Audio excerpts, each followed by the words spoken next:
Pertanyaannya, bagaimana memastikan langkah pemerintah melindungi Raja Ampat dan kehidupan masyarakat di dalamnya? Kita ulas malam hari ini bersama Bupati Raja Ampat, Orideko Iriano Burda. Selamat malam, Pak Bupati. Selamat malam, ya. Ada juga hadir anggota Komisi 12 DPR dari fraksi Partai Demokrat, Mulyadi, dan juga Didi Kasip, jurnalis National Geographic. Selamat malam, Mas Didi, Pak Mulyadi. Selamat malam, Audrey. Saya mau ke Mas Didi terlebih dulu. Mas Didi, Anda dan juga tim National Geographic ini pernah mengunjungi Raja Ampat. Lalu di sosial media beberapa hari lalu juga diungkapkan betapa keresahan yang seorang Mas Didi ini rasakan pada saat pergi ke Raja Ampat terakhir kali. Apa sebenarnya yang Mas Didi dan tim di sana paling merasakan kehilangan dari wajah Raja Ampat dan kehidupan masyarakat sekitarnya? Saya pikir ini ya, di balik pesona wisata dan promosi global yang terjadi, seringkali kecepatan pembangunan itu seperti meninggalkan masyarakat leluhur yang menjunjung tinggi kekayaan leluhur dan penjagaan tradisi-tradisi di setempat gitu. Jadi memang saya pikir ini ada keindahan yang terancam, tapi juga perubahan akibat lanskap pembangunan itu juga mengakibatkan perubahan dalam tata kelola pariwisata yang memang sudah ditasbihkan daerah tersebut menjadi kawasan pariwisata. Degradasi lingkungan itu juga saya pikir itu juga jadi hubungan antara manusia dengan, saya pikir saya belajar dari suku-suku di Papua adalah bagaimana sakralnya hubungan antara manusia dan alam gitu ya. Jadi saya pikir yang saya takutkan menghilang mungkin adalah hubungan kesakralan antara manusia dan alam yang selama ini menjadi pegangan teguh untuk kita menyebarluaskan, mewartakan tentang kisah ini ke pulau-pulau lain di seluruh Nusantara ini, Audrey. Tapi kalau dari yang Mas Didi alami, Anda juga bagikan di media sosial, kan ada yang berbeda, ada yang sepertinya bisa dikatakan hilang begitu. Mungkin bisa terpotret keindahan Raja Ampat, tapi kemudian yang tidak bisa dirasakan oleh warga yang melihat dari keindahan Raja Ampat adalah bagaimana sudah mungkin mencium bau-bau aktivitas pertambangan dan lain sebagainya. Apa yang pada saat itu Mas Didi rasakan? Perbedaan apa? Gini ya, jadi perbedaan yang ada perbedaan yang kini, lalu kemudian ada perbedaan yang memang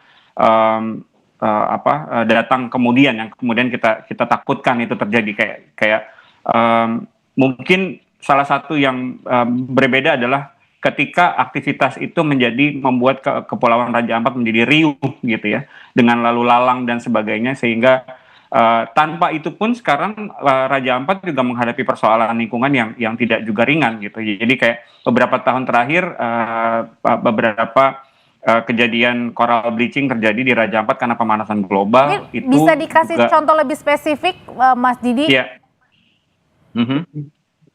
Apanya, maksudnya gimana? Ya, kasih contoh, bisa dikasih kepada kami gitu contoh yang lebih nyatanya, mungkin yang lebih sederhananya untuk masyarakat. Misalnya nih, ketika tadi bunyi mungkin aktivitas truk di mana-mana. Nah, nampaknya kalau misalnya kita pergi ke Papua kan yang kita dengar adalah suara deburan ombak, laut, bunyi burung kicauan seperti itu.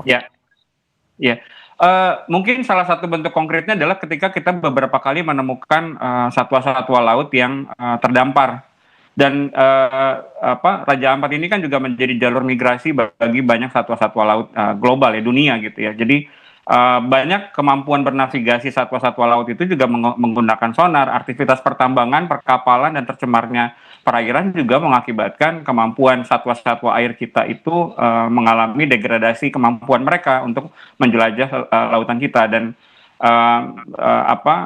salah satu ketakutan yang paling kita alami adalah ketakutan akan kehilangan lebih banyak spesies endemik kita gitu ya, Audrey. Oke, saya ingin ke Pak Bupati. Pak Bupati, ini cerita tadi dari seorang wartawan, Mas Didi, yang pergi ke Raja Ampat. Nah, itu saja dari orang luar sudah menceritakan bagaimana perbedaan dulu dan juga sekarang. Nah, tapi kalau sebenarnya dari warga Raja Ampat, apa yang kemudian paling terasa pembeda ketika ada aktivitas pertambangan ini, Pak Bupati? Sebenarnya warga ini menginginkan seperti apa? Baik, terima kasih. Ya, Saya mau sampaikan saja apa yang tadi disampaikan Pak Didi juga ya benar. Hari ini kita di Raja Ampat ini juga menginginkan supaya permasalahan lingkungan yang ada di Raja Ampat harus terjaga. Nah, begitu karena kita hari ini lingkungan kita terjaga sampai dengan saat ini sehingga Raja Ampat ini tengah terkenal sehingga banyak wisatawan yang ke Raja Ampat.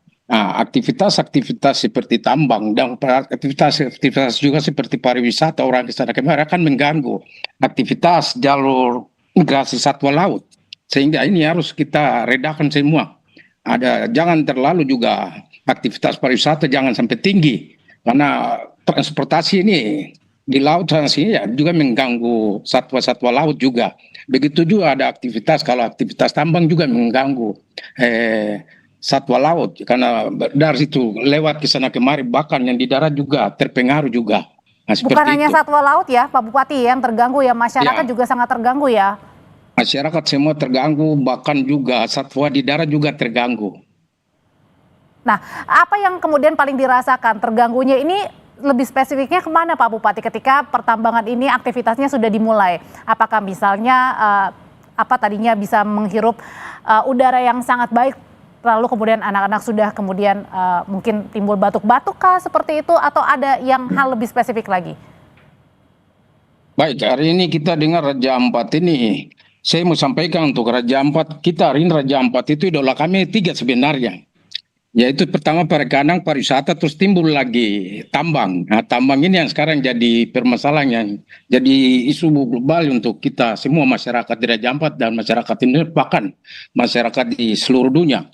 Nah, sehingga kami kemarin juga sudah tinjau lapangan bersama Pak Menteri, Pak Gubernur, seperti apa yang disampaikan, yang diekspos ternyata tidak seperti itu.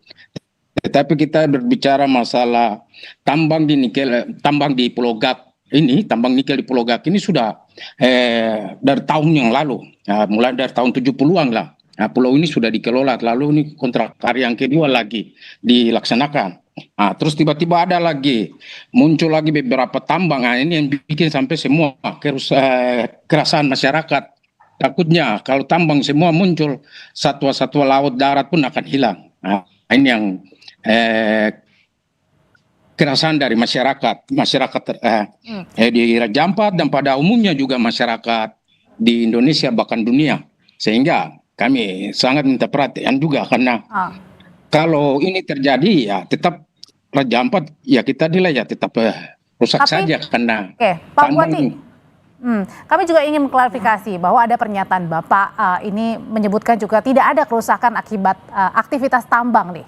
Tapi kan sebaliknya masyarakat ini sedih begitu, bukan hanya masyarakat sekitar sebenarnya. Kita semuanya pun bahkan masyarakat asing juga sedih melihat apa yang terjadi saat ini di Raja Ampat, Pak Bupati. Ya, saya sampaikan karena ya beberapa waktu yang lalu kami dengan Pak Menteri dan Pak Gubernur tinjau ke Pulau Gap. Nah, sehingga apa yang mereka ekspos di media bahwa Pulau Gap terjadinya begini-begini sampai terpengaruh sampai di PNMO. Nah, sehingga kita sampaikan bahwa di Pulau Gap pada waktu itu ya kita lihat seperti itu saja, baik-baik seperti itu. Dan kemarin kita pergi lihat tinjau juga lokasi sampai laut semua masih baik-baik. Nah, kerusakan-kerusakan itu terjadi pada daerah yang masih aktif menambang, tetapi yang sudah selesai mereka sudah reboisasi, bahkan reklamasi lagi.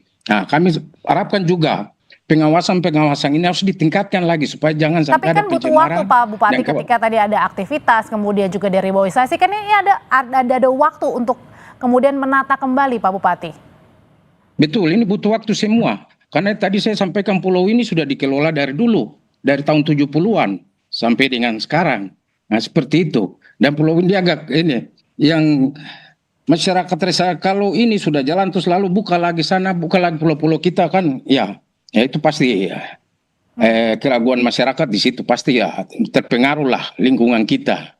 Oke, saya mau ke Pak Mulyadi kalau gitu. Pak Mulyadi, kalau misalnya tadi kemarin bukan hanya Pak Bupati, tapi ada Menteri LH, Pak Menteri SDM juga mengatakan, bahkan Menteri LH mengatakan kelihatan kegiatan tambang nikel ini memenuhi kaidah tata lingkungan. Oke, semuanya sudah memenuhi, ada izin usaha pertambangannya dan lain sebagainya. Tapi kan berbicara tentang pertambangan aktivitas nikel di Raja Ampat bukan hanya sekedar oke sudah memenuhi kaidahnya, ada izinnya, tetapi kan ada yang lebih penting, yaitu adalah masyarakat itu sendiri, pace-mace yang ada di sana. Tanggapan dari DPR seperti apa ini harus menyikapinya, Pak Mulyadi? Sebetulnya begini, kita Komisi 12 ini sebagai yang melakukan fungsi pengawasan terhadap salah satunya adalah sektor pertambangan. Banyak hal-hal di sebelum hebohnya masalah tambang di Raja Ampat ini yang kita lakukan pendalaman-pendalaman di Komisi 12. Bahkan juga kita langsung ke lapangan. Tetapi mungkin karena itu lokasi dan daerahnya tidak terlalu menarik kali ya, tidak seperti Raja Ampat yang merupakan daerah pariwisata nasional bahkan menjadi perhatian internasional sehingga menjadi viral dan menjadi perhatian publik. Maka dari itu sebetulnya menurut hemat kami dari pengalaman kami selama ini di Komisi 12 yang melakukan fungsi pengawasan, perlu kita sadari bahwa setiap aktivitas pertambangan itu pasti tidak mungkin tidak ada dampak lingkungan. Tidak mungkin. Bohong itu kalau nggak ada sama sekali. Ada. Maka dari itu Kementerian SDM dan Kementerian Lingkungan Hidup tentu mengatur hal-hal yang dilakukan oleh perusahaan-perusahaan yang melakukan aktivitas pertambangan agar tidak menimbulkan dampak-dampak lingkungan yang merugikan masyarakat dan ekosistem yang ada. Itu yang memang perlu Pak Mulyadi, kita pastikan. sebenarnya, Pak Mulyadi, sebenarnya dilihat ini lebih besar mana tadi dampak kerusakannya atau lebih besar kepada hal apa namanya apa keuntungan dari pengerukan penambangan ini? Ya begitu. Itu kan hal-hal yang sudah sangat teknis. Saya mengapresiasi Menteri Lingkungan Hidup, Menteri SDM langsung ke lapangan untuk melihat langsung kondisi yang ada. Bahkan tidak tertutup kemungkinan kita juga akan mengundang Komisi 12 dan juga datang ke lapangan untuk memastikan semuanya. Tapi sebetulnya ada hal yang memang terlewatkan dan memang menjadi bahasan kita adalah bahwa ada putusan MK tahun 2023 yang menyatakan bahwa melarang aktivitas penambangan di pulau-pulau kecil dan wilayah pesisir. Ini putusan MK itu keluar baru tahun 2023. Sementara izin ini sudah dikeluarkan jauh sebelum putusan MK itu keluar. Nah, ini yang akan menjadi pembahasan kita ke depan. Bagaimana? Karena hukum itu kan tidak berlaku surut. Sebetulnya tentu ada latar belakang kenapa ada putusan yang menyatakan bahwa pulau-pulau kecil dan wilayah pesisir itu tidak boleh dilakukan aktivitas penambangan. Tentu karena apa? Karena pulau-pulau kecil itu sangat rentan dan mungkin akan menyebabkan dampak yang cukup serius terhadap masyarakat pesisir dan masyarakat di sekitarnya. Tapi putusan itu baru tahun 2023. Sementara izin itu sudah keluar jauh sebelumnya. Nah, artinya ini menjadi momen, Pak Mulyadi. Ya, momen itu justru menjadi pembahasan kita ke depan. Bagaimana? Karena mereka kan sudah tambang itu kan sudah terlanjur ada sebelum putusan MK itu dikeluarkan. Maka dari itu yang perlu dipastikan lagi bagaimana aspek lingkungan ini betul-betul menjadi perhatian semua pihak. Baik kami DPR sebagai yang melakukan fungsi pengawasan, bahkan saya selalu yang paling getol mengatakan bahwa secara berkala harus dilakukan audit lingkungan. Bukan hanya sekedar melihat ke lapangan, mengecek secara normatif, tapi saya ingin melakukan secara berkala adalah audit lingkungan terhadap aktivitas pertambangan besar. Sehingga kita dapat memastikan secara saintifik bahwa aktivitas pertambangan itu betul-betul aman untuk semua pihak. Baik itu lingkungan, karena di sana ada habitat, ada berbagai macam spesies yang harus dilindungi, begitu juga masyarakat sekitarnya, dan lain sebagainya. Jadi ini menurut hemat kami ini adalah bukan persoalan sederhana, karena begitu putusan itu dikeluarkan, ini bukan hanya menjadi persoalan Raja Ampat saja. Ini harus menjadi persoalan pulau-pulau kecil di seluruh Indonesia. Ini menjadi salah satu contoh begitu ya Pak Mulyadi ya. Harus kita kaji ulang, kita duduk bersama, kita kaji bagaimana kita menyelesaikan persoalan ini. Ke Mas Didi lagi. Mas Didi, kalau dilihat dari gambar-gambar yang kita peroleh dari media sosial, ada dari atas begitu ya, ada keindahan dari Raja Ampat yang kanannya masih indah, yang kemudian kirinya ini tergerus oleh penambangan sendiri. Begitu miris ya, Mas Didi. Nah, seperti yang Mas Didi juga alami di sana, apa yang paling tergambarkan kemirisan yang sangat dirasakan warga di Raja Ampat akibat aktivitas penambangan ini? Ya, sekaligus saya juga ingin mengingatkan ya Audrey ya, banyak visual yang beredar itu juga tidak sepenuhnya benar gitu, karena ada beberapa yang AI dan kita tidak bisa mempercayai sepenuhnya gambar-gambar itu.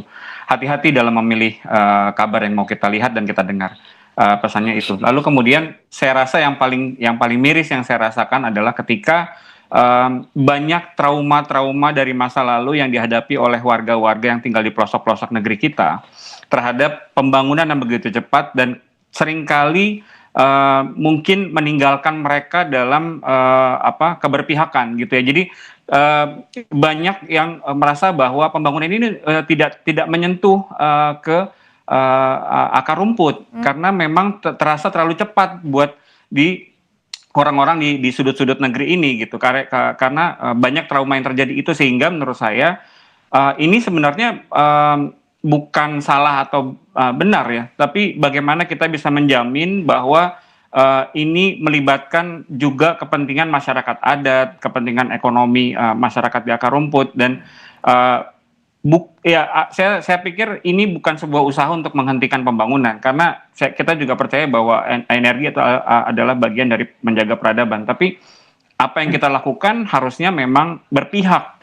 Keberpihakan itu, Audrey, yang kita cari, karena seringkali dalam peliputan kita bertemu dengan masyarakat dan kemudian kita bertemu dengan masyarakat adat, kita mendapat cerita bahwa banyak trauma masa lalu yang membuat mereka kita datang dan pergi, tapi kita tidak pernah tinggal untuk bersama mereka membangun apa yang kita rencanakan dan apa yang kita katakan. Seringkali apa yang kita katakan tidak sesuai dengan apa yang dilakukan gitu. Oke, berhubungan tadi dengan Mas Didi yang mengatakan bahwa pelibatan dari masyarakat sendiri, Pak Bupati, ini dari laporan harian Kompas menyatakan para tetua di sana ini merasa terjebak karena penandatanganan surat pelepasan tanah untuk perusahaan. Nah, pada saat itu sebenarnya kalau Pak Bupati tahu juga, pada saat penandatanganan untuk kemudian mau dilakukan eksekusi penambangannya, itu seperti apa pelibatan dan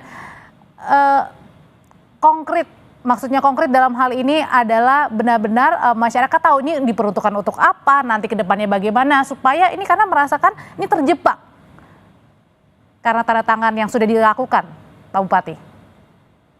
Ya, baik, terima kasih. Jadi ini masyarakat adat yang punya hak wilayah-wilayah di setempat ini memang benar mereka sudah tanda tangan persetujuan untuk laksanakan aktivitas seperti tambang di wilayah-wilayah mereka.